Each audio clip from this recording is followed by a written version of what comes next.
Family. नमस्ते, प्रणाम दोस्तों। तो हम लोग चल रहे हैं आप लोगों को एक बहुत प्यारा सा गीत सुनाने। आज जब राम जी सेबरी जी के कुटिया में गए थे तो वही वाला मनमोहक गीत है। तो आप बहुत ही अच्छा है दोस्तों। बहुत आप लोग फुलवाच करके सुनेंगे तो गीत का आनंद मिल जाएगा आप लोगों को। देखल जाइए हमारे एक बार गाना जरूर बहुत ही अच्छा बा और बहुत मनमोहक गीत बा, एकदम दिल को छू लेने वाला गीत है। तो आप लोग जरूर सुनिएगा। चलल जा तो आप लोग सुनल जा, फुल वॉच के देखल जाइए और आप लोग तनिका सब्सक्राइब करल जा। लाइक शेयर सब्सक्राइब शेयर जरूर आप लोग करना, शेयर भी मत कंजूसी करिए और लाइक दीजिए और सब्सक्राइब जरूर करिएगा आप लोग। तो चल जा, अपना दुलार प्यार आशीर्वाद दीजिएगा भर भर के दोस्तों। एक दिन की कहानी, एक दिन की कहानी, लोग सुनो मन लाई जी।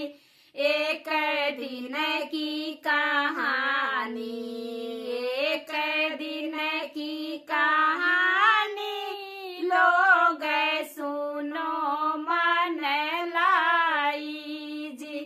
सेबरी कुटिया बाहर, सेबरी कुटिया बाहर, आए लाखन रघुराई जी।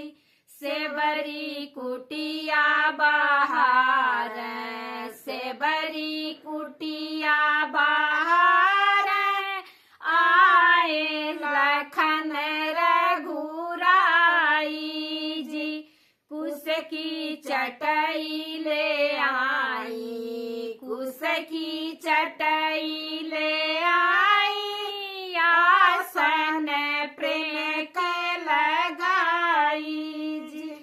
कुश की चटई ले आई, कुश की चटई ले आई, आसन प्रेम के लगाई जी।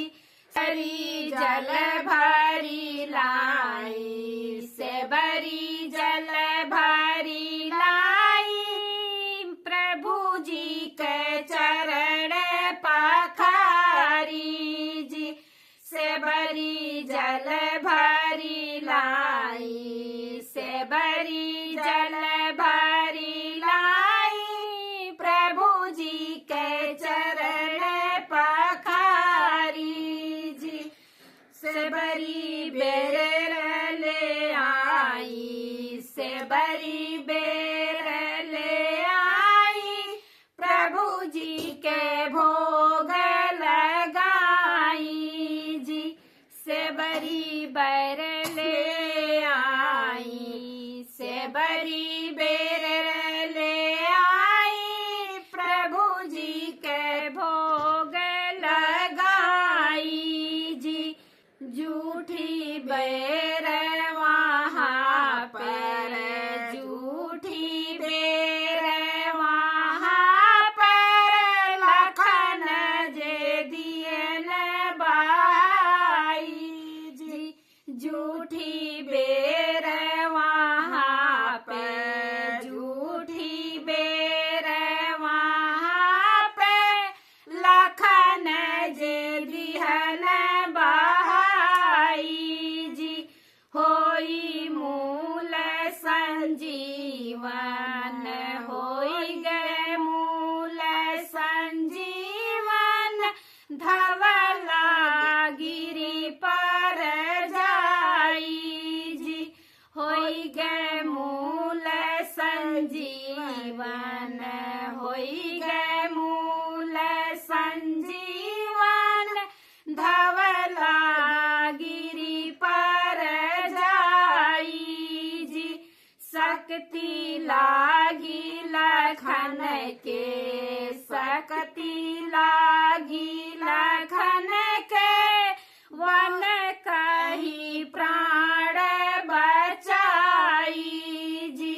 शक्ति लागी लखन के, शक्ति लागी लखन के, ओन कही प्राण बचाई जी। भगतन के बस में, प्रभु हैं भगतन के बस में, चंचल मन समुदायी जी।